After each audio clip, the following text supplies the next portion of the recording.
Hello friends, उम्मीद करती हूँ आप अच्छे होंगे। आज हम लोग जानेंगे टॉयलेट के बारे में। टॉयलेट की जो बैड स्मेल रहती है उसको ख़त्म करना बहुत ही ज़्यादा मुश्किल है और टॉयलेट को हम लोग रोज़ ही साफ़ करते हैं, लेकिन इतनी आसानी से साफ़ नहीं होती।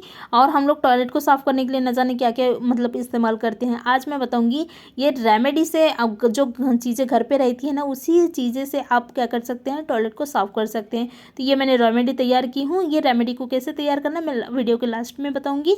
तो ये सबसे पहले तो हम लोग ये रेमेडी को क्या करेंगे, टॉयलेट में डाल देंगे, देखिए इस तरह से। उसके बाद में क्या करेंगे, एक ब्रश लेंगे और ब्रश की सहायता से इस तरह से घसेंगे। तो आप देखोगे कि हमारी जो टॉयलेट है इतनी अच्छी तरह से साफ़ हुई है, क्योंकि हम लोग ये जो रेमेडी तैयार की हैं वो बिल्कुल घर के ही रेमेडी की चीज़ों से तैयार किए हैं। और इतनी अच्छी अच्छी चीज़ें इसमें डाले हैं कि टॉयलेट को क्लीन करने में बहुत ही मदद करती है। तो ये रेमेडी कैसे बनाना है मैंने पहले ही बोली कि मैं लास्ट में बताऊँगी। सबसे पहले तो मैंने अच्छी तरह से इन्हें साफ़ कर ली हूँ। देखिए ब्रश की सहायता से अच्छी तरह से इनको कोने कोने में जाकर घस लिए हैं। आप चाहे तो ये जो रेमेडी है उसको एकदम पूरे बाथरूम में या फिर बाथरूम के जो ऊपर का टाइल्स रहता है उसमें भी आप ये जो चीज़ें हैं उसको इस्तेमाल कर सकते हैं। ये जो रेमेडी है उसको इस्तेमाल कर सकते हैं, क्योंकि ये रेमेडी बड़ा काम का है। तो ये मैंने अच्छी तरह से ब्रश की सहायता से घस ली हूँ। देखिए आप देख रहे हैं कितनी अच्छी तरह से हम लोग घस ली हैं। उसके बाद में क्या करेंगे, घसने के बाद में कम से कम 10 मिनट इन्हें इसी तरह से रहने देंगे। जैसे हम लोग हार्पिक डालने के बाद में 10 मिनट टॉयलेट में रहने देते हैं, बिल्कुल उसी तरह से इनको घसने के बाद में 10 मिनट ऐसे ही रहने दें। उसके बाद में इसमें पानी डालें तो देखेंगे कि आप हमारे जो टॉयलेट है कितनी अच्छी तरह से साफ़ हो गया है, कि एकदम पूरा क्लीन हो गया है। और दूसरी बात कि इसकी जो बैड स्मेल थी वो पूरी ख़त्म हो गया है, क्योंकि चीज़ें हम लोग ऐसे डाले हैं कि इसकी बैड स्मेल को तो भले ही ख़त्म ही होना है। जो चीज़ें हम लोग इसमें डाले हैं रेमेडी तैयार करने में, तो उससे तो बैड स्मेल बिल्कुल ख़त्म ही होना है। तो इस तरह से आप अपने टॉयलेट को साफ़ कर सकते हैं। तो आपने देखा ना कितनी अच्छी तरह से हमारा जो टॉयलेट है साफ़ हो गया है, बिल्कुल क्लीन हो गया है। इसमें बिल्कुल भी कोई भी बैड स्मेल नहीं है। और हमारे टॉयलेट को साफ़ करने में हम लोग ना तो हार्पिक का इस्तेमाल किए हैं और ना ही टॉयलेट क्लीनर का। और बिना टॉयलेट क्लीनर और हार्पिक की हम लोग इस तरह से टॉयलेट को अच्छी तरह से साफ़ कर लें। तो आप देख रहे हैं कितनी अच्छी तरह से हमारी जो टॉयलेट है वो साफ़ हो गई है। और जो भी बाथरूम के अंदर जाएंगे बिल्कुल उनको पता ही नहीं चलेगा कि हम लोग ये चीज़ें डालकर भी टॉयलेट को साफ़ किए हैं।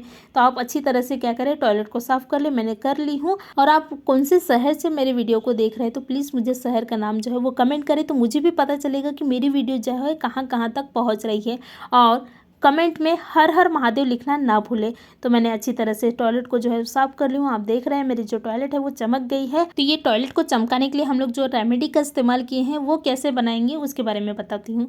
तो करना क्या है, सबसे पहले तो इस तरह से एक प्लेट लेना है। प्लेट वो होना चाहिए जिसको आप खाने पीने में इस्तेमाल नहीं करते। तो ये प्लेट ले, उसके बाद में इसमें ही डालना है नमक। नमक एक क्लीनर का काम करती है। तो 1 टेबल स्पून के करीब नमक डालें। उसके बाद में इसमें ही डालेंगे हम लोग डिटर्जेंट। नॉर्मली सभी के घर पे डिटर्जेंट जो है वो रहता है, तो 1 टेबल स्पून के करीब डिटर्जेंट डालें।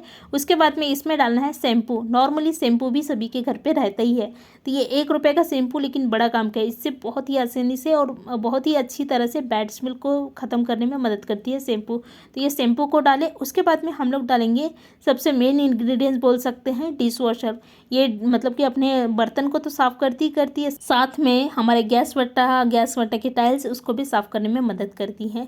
तो इसमें हम लोग डाल दिए हैं डिश वॉशर। उसके बाद में हम लोग डालेंगे इसमें ही नॉर्मली विनेगर। सभी के घर पे रहता है। अगर आपके पास में विनेगर नहीं है तो आप क्या कर सकते हैं, इसमें ना एक नींबू के रस जो है वो डाल सकते हैं। तो आपका जो विनेगर जो काम करती है वही नींबू का रस भी काम करती है। तो 1 टेबल स्पून के करीब क्या करें, विनेगर डालें और इन्हें अच्छी तरह से मिक्स कर ले। घोल जो है हमारी तैयार हो गई है, रेमेडी बोल सकते हैं।